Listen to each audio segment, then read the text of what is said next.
Good morning everyone. मैं नील नायक मोहरी देवी Tapadia girls college के यूट्यूब चैनल में आपका बहुत बहुत स्वागत करता हूँ। आज का हमारा जो टॉपिक है वो बैंक खातों के प्रकार के बारे में है।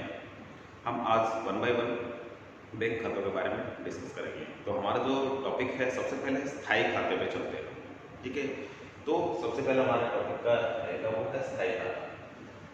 बैंक में वैसे हमने चर्चा करी हुई है पहले ही। बैंक में 3 प्रकार के अकाउंट होते हैं। स्थायी खाता होता है, बचत खाता हो, चालू खाता होता है। तो आज हमारे टॉपिक में वो है स्थायी खाता। स्थायी खाते में क्या क्या चीज़ें होती है, क्या क्या विशेषताएं होती है, उससे उससे कौन कौन सी चीज़ें संबंध रखती है, वो हम सभी के बारे में आज डिस्कस करेंगे। तो सबसे पहले हमारे जो टॉपिक का है कि जो पहले पॉइंट है वो है जमा की अवधि। तो सबसे पहले हम बात करते हैं कि जो स्थायी खाता खोला जाता है वो कितने समय के लिए खोला जाता है। तो नॉर्मली ये 15 दिन से लेकर के और 10 वर्ष के लिए खोला जाता है। लेकिन यदि कोई जमा करता है, नाबालिग है, तो उस कंडीशन में न्यायालय के द्वारा उसमें टाइम पीरियड को बढ़ाया जा सकता है। तो नॉर्मली 15 दिन से 10 वर्ष है, बाकी उसमें चेंजेस हो सकते हैं। इसके बाद में दूसरे नंबर का हमारा टॉपिक है वो जमा की रसीद, इसको एफडीआर हम कहते हैं, फिक्स डिपॉजिट रिसिप्ट। तो वो है हमें दी जाती है बैंक के द्वारा। तो उसमें कुछ चीज़ें होती है, हमारी डिटेल होती है, नाम होता है, उसको हमें भरना होता है। वो क्या क्या चीज़ें हैं, उसमें व्यक्ति का नाम आता है, पता आता है, नाम, पता, कॉन्टैक्ट, ठीक है, एड्रेस से संबंधित सारी चीज़ें आ जाती है। और जो मुख्य चीज़ है वो है खाते की अवधि, यानी कितने टाइम से लेकर के कितनी अवधि तक एफडी वो करवाना चाहता है व्यक्ति, तो उसकी और डिटेल आती है। तो खाते की अवधि किसी स्रोत से इसमें आती है, ठीक है। तो इस तरीके से इसमें मुख्य चीजें एफडीआर में होती है। फिर जमा की राशि, फिर जो जमा की राशि है उसके संबंध में है कि आप कितनी राशि का जो अकाउंट, जो एफडी अकाउंट खुलवा सकते हो। तो मिनिमम इसमें है 100, अधिकतम की कोई सीमा नहीं है। यानी आपको एफडीआर यदि करवाना है तो मिनिमम कितना होगा, 100 रुपये की आप एफडीआर करवा सकते हो और अधिकतम की कोई लिमिट नहीं है। चौथा हमारा पॉइंट है ब्याज की दरें। तो ब्याज की दरें ये हमने लिख रखी है। वैसे मैं आपको बता दूं ये परिवर्तनशील होती है। ब्याज की दरें ये समय समय पे परिवर्तित होती रहती है, लेकिन एवरेज रूप में हम जो इनके आसपास ही घूमते हैं, ज़्यादा इनमें कोई परिवर्तन नहीं होता, लेकिन परिवर्तन होता है, ये निश्चित बात है। तो वो है, आप देखते हैं कि मैंने लिखा है यहाँ 15 दिन से 45 दिन तक यदि कोई, इसमें देखो 2 कंडीशन, एक तो घरेलू ग्राहक होता है, एक होता है एनआरआई। एनआरआई जो विदेशी है, ठीक है, गैर निवासी होते हैं। तो घरेलू के लिए अलग दरें हैं और गैर निवासियों के लिए अलग दरें हैं। यदि घरेलू है तो ग्राहक है तो उसके 15 दिन से लेकर 45 दिन तक यदि वो एफडी करवाता है तो उसमें ब्याज राशि वो 5% मिलेगी। 46 से लेके 60 दिन यानी 1.5 महीने के लगभग हो गया ये, ठीक, 1.5 महीने से अधिक और 2 महीने तक यदि करवाता है तो 5.5% की इंटरेस्ट रेट मिलेगी उसको। यदि 61 दिन से 179 दिन, ये लगभग 6 महीने के आसपास हो गया, 2 महीने से अधिक और 6 महीने तक 6% इंटरेस्ट मिलता है।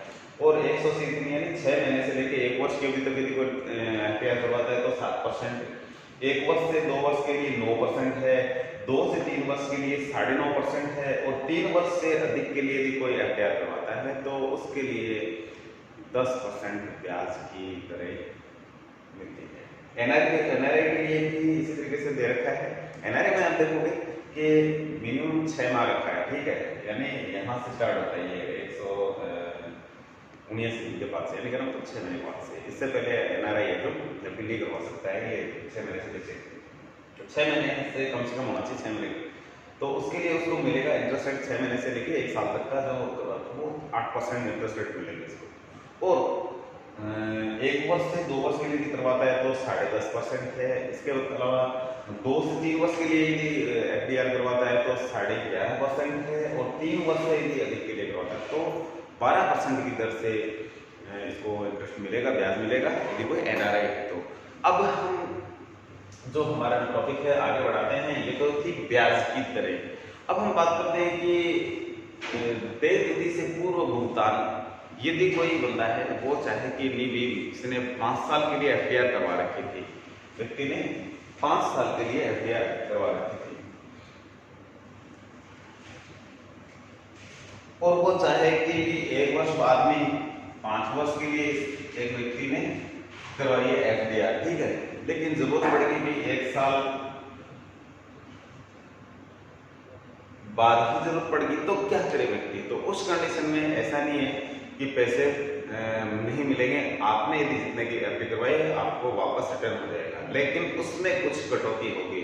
उसमें यदि आप 1 साल की करवाई है, 5 साल की करवाई है आपने एफडीआर, 5 साल के लिए आपने फिक्स्ड डिपॉजिट करवा दिया पैसा, 1 वर्ष बाद में जरूरत पड़ी तो इंटरेस्ट रेट है उसमें 1% की कमी आती है। यदि सपोज कीजिए इंटरेस्ट रेट डिक्लेयर है वो है 10%, ठीक है, यहाँ 8% कर लेते हैं, ठीक है, और आपको फिर भुगतान करवाना है तो 1% कटौती के साथ यानी 7% इंटरेस्ट रेट फिर आपको मिलेगा, तो उसमें कुछ कटौती है, इसमें भी परिवर्तन संभव है, ये दरें चेंजेस होती रहती है। नेक्स्ट जो हमारा टॉपिक है ब्याज का भुगतान।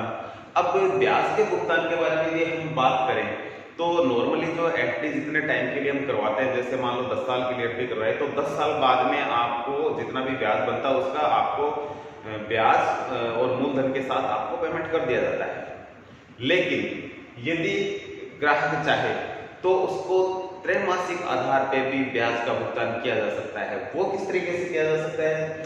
वो यदि ग्राहक कहे कि मेरे बचत खाते में हर 3 महीने से जो मेरा एफडी का ब्याज होता है वो जमा कर दीजिए, तो उसकी प्रार्थना पे ऐसा भी किया जा सकता है कि यानी 3 महीने से भी ब्याज का भुगतान लिया जा सकता है, ठीक है। तो ये और कंडीशन होती है, ये नहीं है कि आप एक साथ ही बाद में सब कुछ मिलेगा, आप चाहो तो आपके खाते में बीच में भी 3 महीने से पैसे आ सकते हैं। फिर एफडी के विरुद्ध अग्रिमेंट। यदि कोई एफडी के विरुद्ध एडवांस पैसा लेना चाहिए यानी लोन लेना चाहिए किसी, अब क्या है कि आम आदमी को पैसे की जरूरत पड़ी जाती है किसी न किसी कारण से, अब वो क्या करे, या तो उसको एफडी को बंद करवाए तो उसको 1% का लॉस होगा।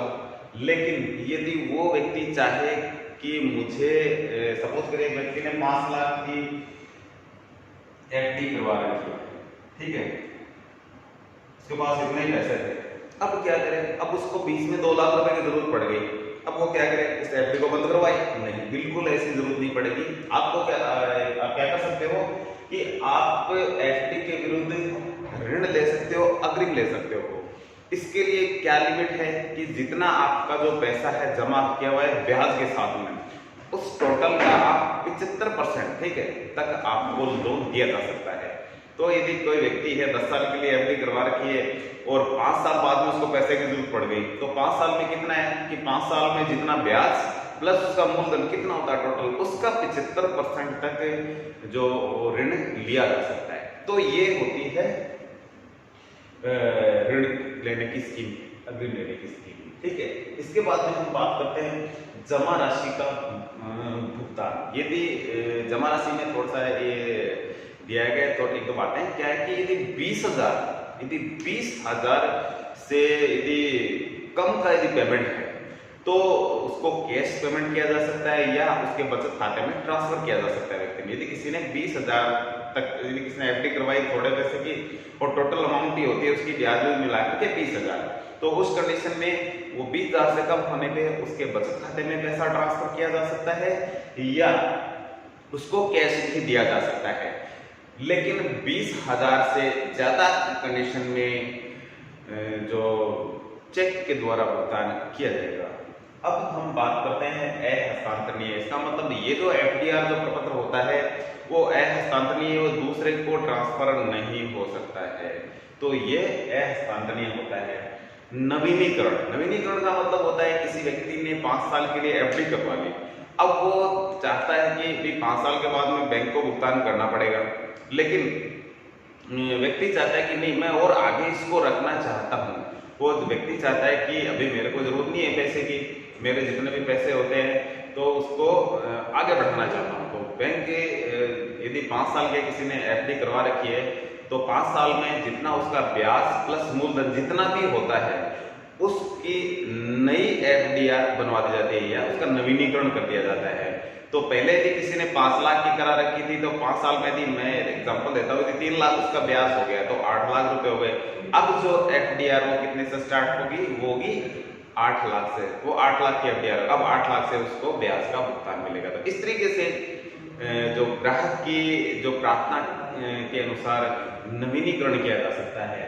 तो ये था नवीनीकरण। रसीद खो जाए, यदि कोई व्यक्ति है उसके पास से रसीद खो जाए तो उस कंडीशन में क्या किया जा सकता है कि पैसा नहीं मिलेगा, तो वो क्या करे व्यक्ति, तो वो है कि उसको डुप्लीकेट रसीद मिल सकती है। उसको क्षतिपूर्ति बॉन्ड लेना होता है, क्षतिपूर्ति बॉन्ड लेकर के वो डुप्लीकेट रसीद प्राप्त कर सकता है। तो इस तरीके से रसीद खो जाए तो कोई घबराने की बात नहीं है, टेंशन की बात नहीं है, आपको अपने पैसे का पूरा पेमेंट मिलेगा ब्याज के साथ में।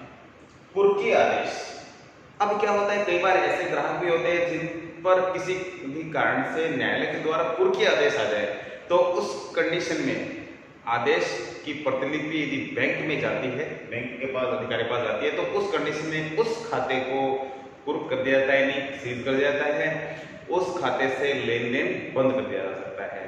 तो ये भी हो सकता है कि एफडीआर अकाउंट पे कुर्की आदेश भी आ सकता है किसी अन्य कारण से, ठीक है। तो उस खाते का जो लेन देन है उसको रोका जा सकता है। अभी हस्तांतरण, यदि ग्राहक चाहे किसी तीसरे पक्ष में अपनी जो राशि है उसको अभी हस्तांतरण करना चाहे तो भी करवा सकता है, ये सुविधा भी हो सकती है, लेकिन ग्राहक की प्रार्थना पर।